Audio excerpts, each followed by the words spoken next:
We're talking about the good old adrenals today, and you're probably thinking, like, I don't really care about adrenals, and I don't have adrenal fatigue, and this is not relevant to me. Stop.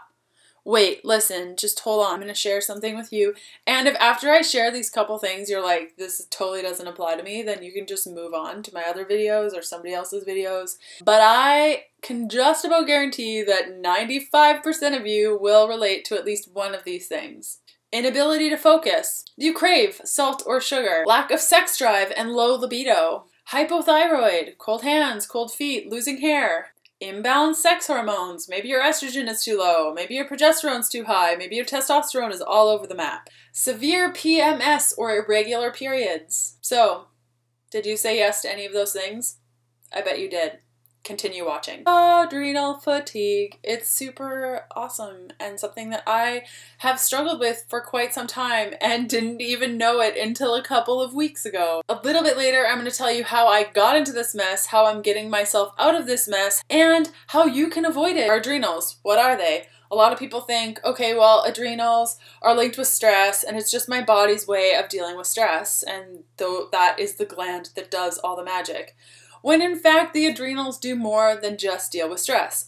Of course, there is cortisol. Cortisol is released in usually two situations. The first is stress and the other one is starvation. So if we are not eating enough, our cortisol is going to be released and we're going to need more of it, and that can impact our bodies. In fact, cortisol helps break down muscle to convert it to sugar so that we have more energy. So if we are not eating enough and we are in slight starvation mode, we are breaking down our muscles for sugar. And in the case of trying to be ketogenic, if we're not eating enough, we are creating more sugar in our body, which is stopping us from being in ketosis, which is stressing us out, which is making us gain weight. So it's like this vicious cycle. Adrenals are also responsible for creating mineralocorticoids. So these are very, very important when we're looking at the sodium-potassium balance within our bodies so that we have the right amount of fluids in our nerves, for our brain, for our heart, and like all those really important functions within our body.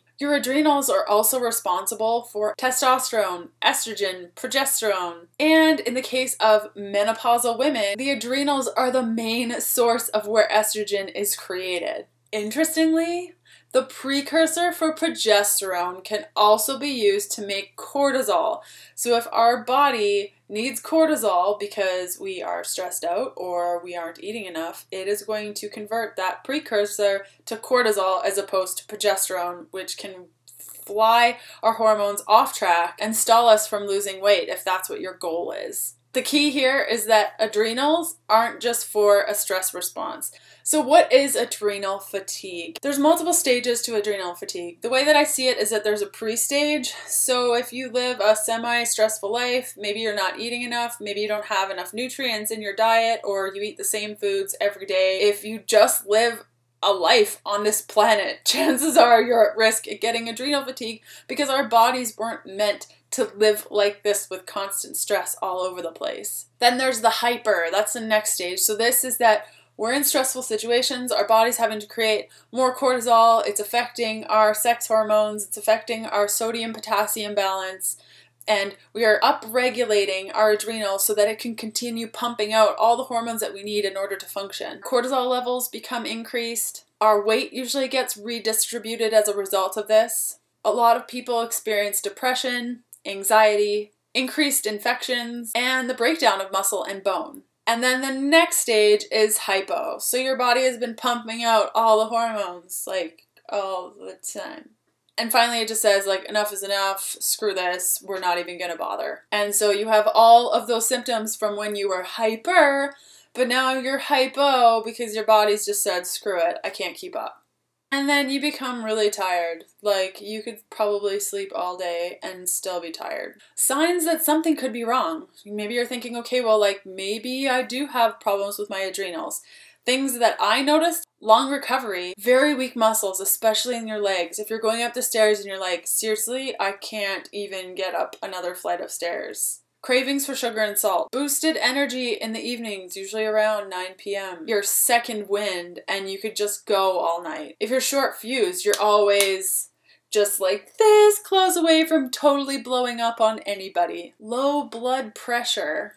Irritable or overwhelmed. So not only are you short fused where you could snap at any moment, but when people ask you questions, you're just like irritated. And if you get a couple things on your plate, you're not really sure how to deal with them and you have a really hard time piecing them all together. So to share a little bit about my story and how I got adrenal fatigue, when I was a teen, I obsessed about nutrition. I battled with a very, very, very long case of an eating disorder, and I obsessed about food all the time, searching for perfection, manipulating my body to places that, looking back, that just weren't realistic to me. Excessive carbohydrate intake and overtraining. So usually those two go hand in hand. I used to like pound the carbs and then go for a 20-kilometer run and then pound the carbs and pound more carbs on top of those carbs, and then even maybe go for like a 5-kilometer jog in the evening.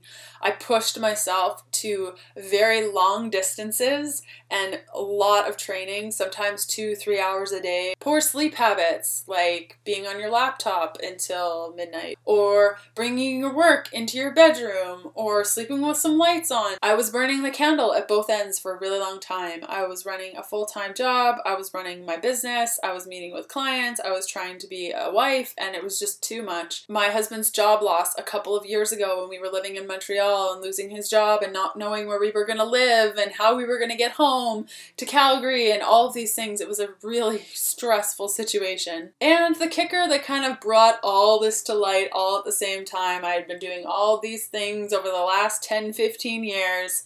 I started weight training in January because I was in ketosis and I was totally rocking it. I had a lot of energy and I was ready for the next phase, and I was super pumped and building muscle within the phase, and I started training and weightlifting super heavy, drinking a lot of caffeine for my post-recovery, but it was enough that I totally crashed. And so you'll notice that a constant theme within these things that I shared with you is that they were ongoing stressors. So these are things that are going on every day, time and time again. Our bodies were built to deal with stress on a one-off basis. A tiger's chasing you and you have to run away. It's a lot of stress, but it's in a small period. But to constantly be overtraining, have bad sleep every single night, stress about proving yourself to others and being perfect. These are all constant stressors that you're dealing with every day, day in, day out. Keeping in mind of our community, and most of us are high-fat ninjas.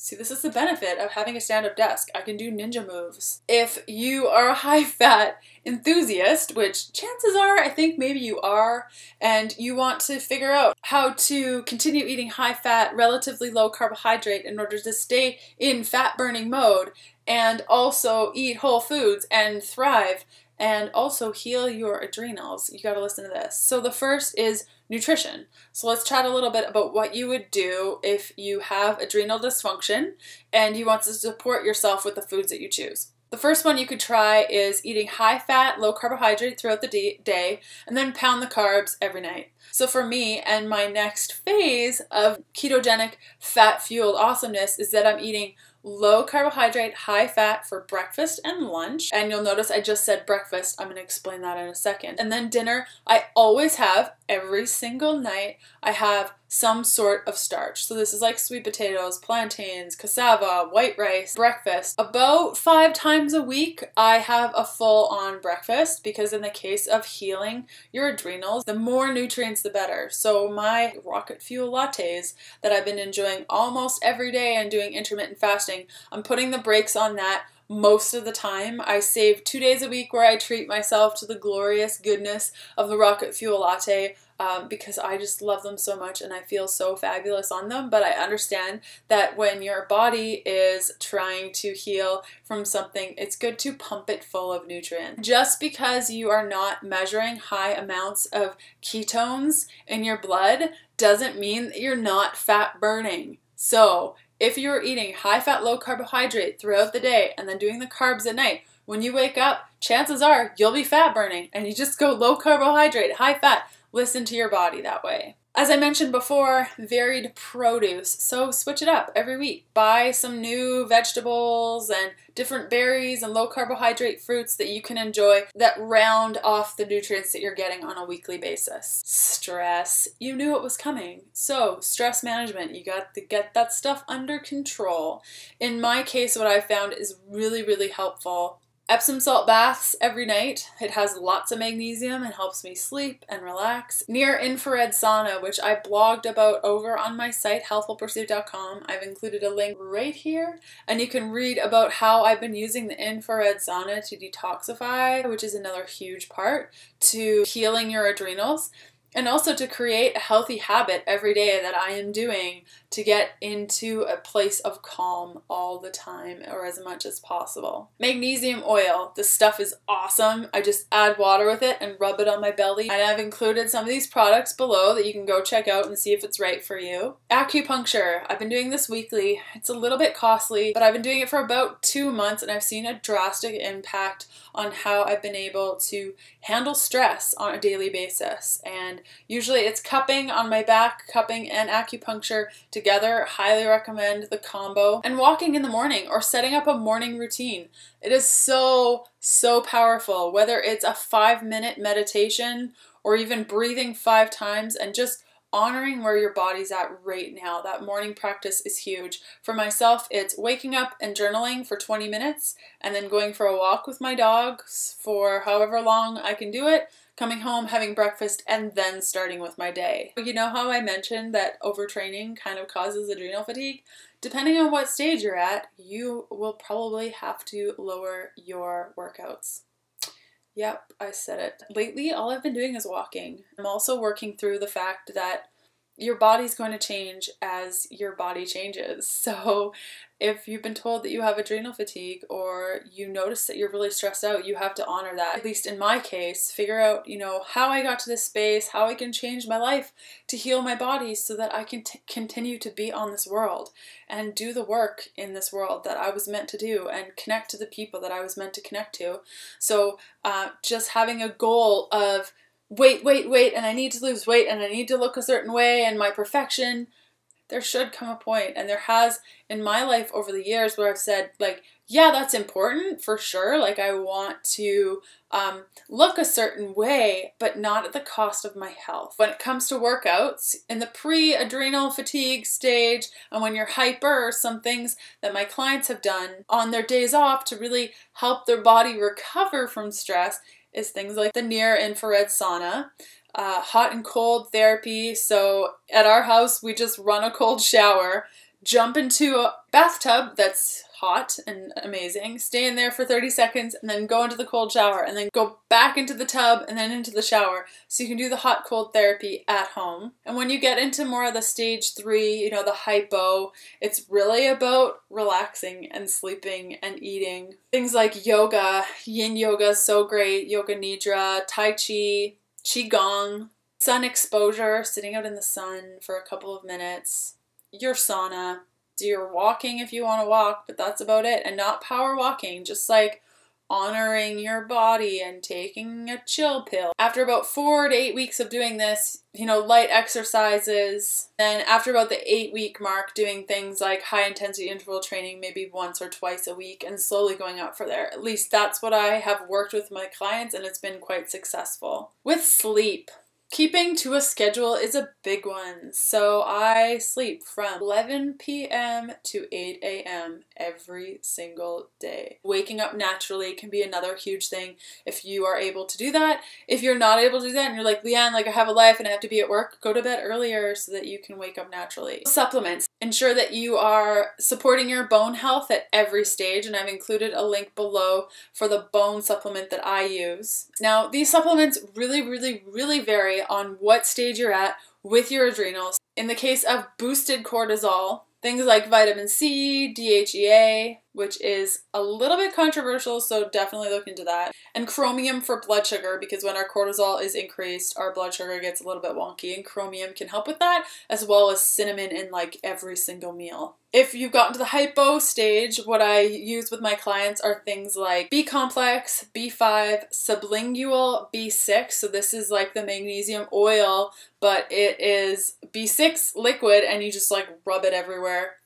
Magnesium oil is another good one for the exhaustion. Siberian ginseng. So there you have it. Adrenal fatigue, like in as compact of a nutshell as I could possibly put it in. So many of the individuals in the Facebook group for my book, The Keto Beginning, have been asking about adrenal fatigue and thyroid function and sex hormones, and adrenals is a great place to start looking and discovering what is there and what our bodies are doing. If you would like to become part of this Facebook group where we talk about tons of topics, oh my gosh, so many topics, all of the individuals that purchase my book, The Keto Beginning, get exclusive access to our group. The last time I checked, I think we have about 1,600 people in the group, which is super awesome. Everyone's really engaged and caring and loving, and I appreciate each and every single one of you. You can grab a copy of my book here, and I hope that you enjoyed the information that I shared today and that it was helpful in some way. And if you loved what I shared, I would love for you to subscribe to my channel. That was like a little rain dance thing going on. You can click here to subscribe to my channel and you will get updates every week about some awesome stuff. And I am just about to leave on a plane to Vancouver to attend Wanderlust Whistler, which is a yoga festival. I'm going for almost an entire week and I'm super pumped. So if you're gonna be there, you should tweet me, B_healthful. Tell me that you're there. Follow me on Instagram and we should meet up and like do some downward dogs together or have a kombucha toast, because I'm sure there's going to be a lot of kombucha at that party. So I hope to see you there if you are attending, and if not, I will see you next week. Okay, bye!